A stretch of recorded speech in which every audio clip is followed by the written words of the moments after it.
Welcome back po mga katusok. Kumusta po kayo? Dadayo ulit tayo sa lugar na kapag habagat dito sa Marinduque ay kalma naman sa spot na ito.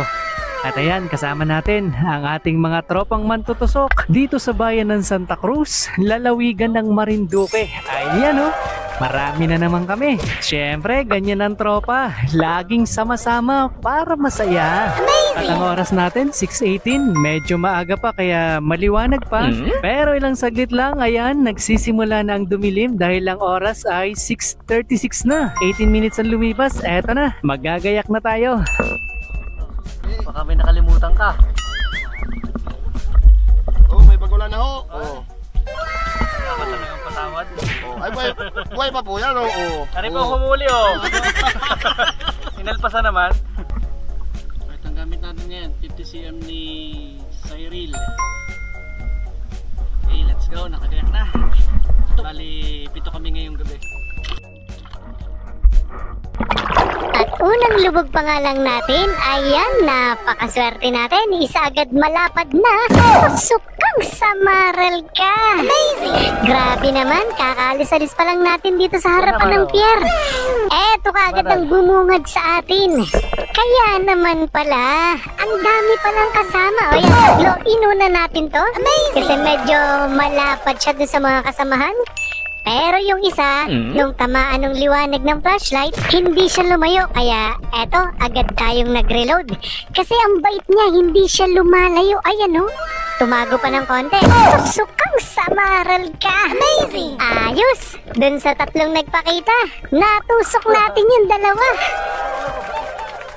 Mahirap pala kapag masyadong mabait. Natutoy. Ang dami 5 magkakasama mga katusok. Dito tayo sa tatlong nasa harapan na ay lumayo, sayang. Itatry ko sana na na tatlo silang tusukin. Kaya lang naghiwa-hiwalay. Nahiya siguro na magpatusok ng sabay-sabay. Ayan, reload lang tayo. At ayun, sukang samaral ka. Amazing! Okay na rin. Doon sa 5 nagpakita, nahuli natin yung dalawa ulit. Ang lalapad doon, nasa 250 to 300 grams yung timbang ng mga samaral. Dami samaral. At eto pa nga, pag lubog ulit natin, merong sumusugod na samaral. Sumusugod siya dun sa liwanag, kaya pinatagilid muna bago tinusok. Amazing! Minsan magandang tusukin kapag nakatagilid para sure. Pero may nakita pa ako. At hinanap yun sabi ko na may aninagan ako kanina na malapad Buti na lang tumigil. Sukang samaral ka. Ayos, dalawa na naman to mga katusok. Amazing! Mukhang maganda at malalapad ang mga biyayang kaloob sa atin ngayong gabi. Eto pa, sukang malapad na samaral ka. Amazing! Grabe, wala pang ibang nagpapakita sa atin kundi mga samaral. Ano kaya hanggang mamaya sa huli? Puro samaral pa rin. Swerteng lumapit. O ayan, samaral na naman mga katusok. Grabe talaga, ayan ang lapad ulit. Sukang samaral ka. Amazing! Ano kaya yung ating mga kasamahan? Siguro marami na rin silang nahuling mga samaral kasi nasa unahan sila Uy, grabe Anong tawag niyo dito mga katusok? Mukha siyang mukhang lukat, yung parang kopras. Pero yan ay tinatawag namin na bukwit. Isa sa napakamahal na balatan. Eto naman, mukhang nagmamahalan. Tusok kayong dalawang samaral kayo. Amazing! Ayos!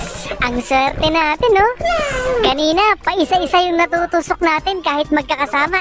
Eto, natusok natin ang sabay. Pero eto na nga, nagpakita na. Tusokang pusit ka. Amazing! Dito nga pala sa Marinduque ay tinatawag yan na panos. Hindi panot panos. Eto naman danggit, tilis ang tawag nila dyan. Amazing! Yan, karaniwan naman sa amin ay balawis naman sa Quezon ang tawag dyan. Eto na ulit, ang samaral nagbabalik.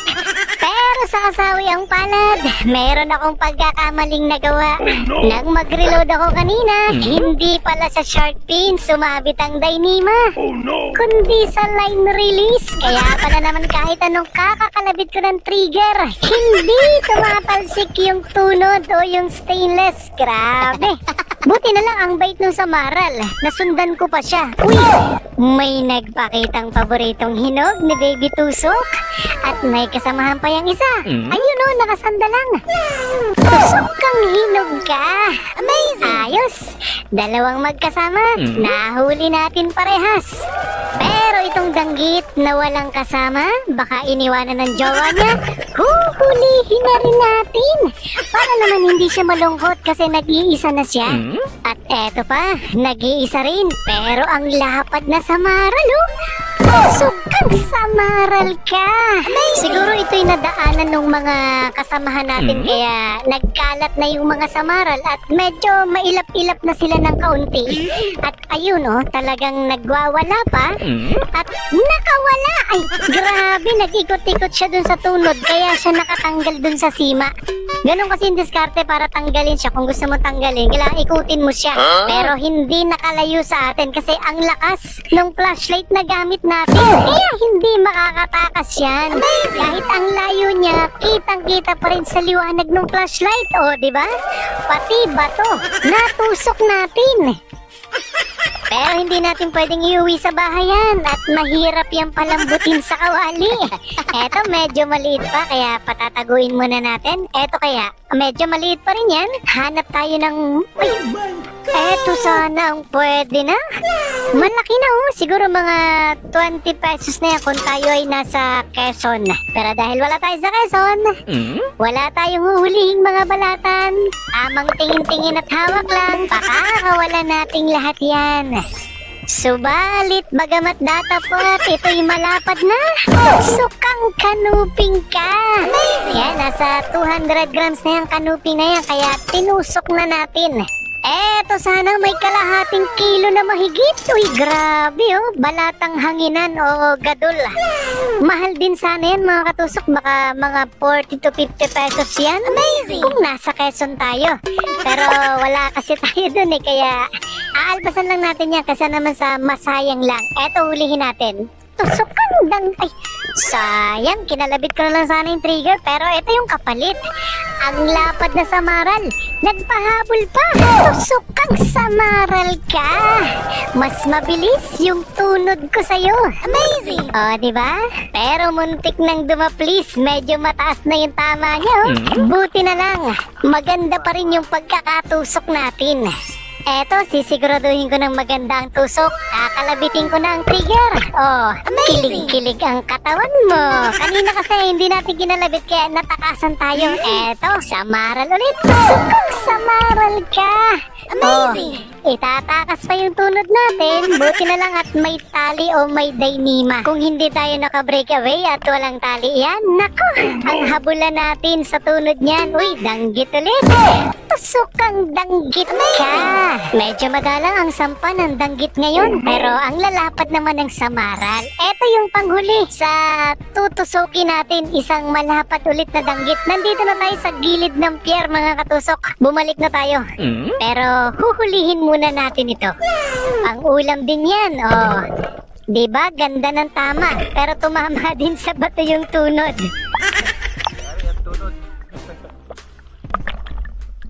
Maaga pa, ayun yun na. Nauna nang umahon yung mga kasama natin kaya umahon na rin tayo. Ito yung mga huli natin, no?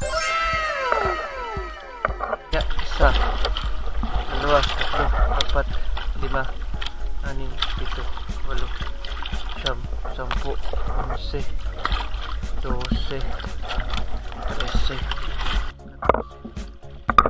Rasong samaral. Yun no, samaral pa lang, nasa 15 peraso no mga katusok. Siguro mga aabot ng nasa 3 o 4 na araw na ulam ito. Yung kayang ating mga kasamahan. Akyat tayo, tingnan natin kung ano yung mga nahuli nila. Malamang marami din silang mga nahuling mga samaral. Pero ikakamada muna natin itong mga nahuli dito sa aking daladalang container. Yan ang purpose niya. Lagayan ng baon, tapos pag-ahon, lagayan ng isda. Amazing! Para sama-sama na lahat dyan. Tapos pagbalik natin sa sasakyan kay Max, doon natin siya ilalagay sa ice cooler para fresh na fresh yung mga isda pagdating sa bahay. Eto na, yung mga huli ng mga kasama natin. At eto na rin po yung mga shoutout natin. Shoutout po sa inyong lahat.